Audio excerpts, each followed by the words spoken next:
ሰዎች አላህን ሲያውቁ አላህን ሲፈሩ አኸራን ቀብርን ሲያስቡ ልቦቻቸው ለብዙዎች ማዘን ይችላል። ስለ ብዙዎች ይጨነቃሉ፣ ለብዙዎችም ደራሽ ይሆናሉ።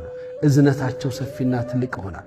እኛስ ዛሬ ያለንበት ሁኔታ በእርግጥ ረሕማኑ እንዲያዝንልን ረሕመት በልባችን ውስጥ አለ?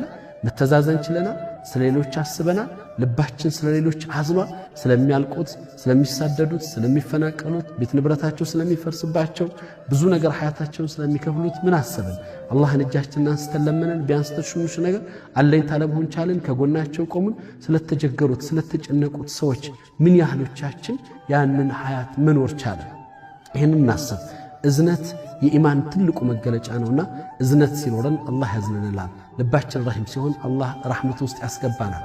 ከሚመርጣቸው በእዝነቱ ውስጥ ከሚያካታቸው ሰዎች አድርገናል። አላህ ከሚያዝንላቸው ምህረቱ ውስጥ ከሚያስገባቸው ሰዎች አድርገን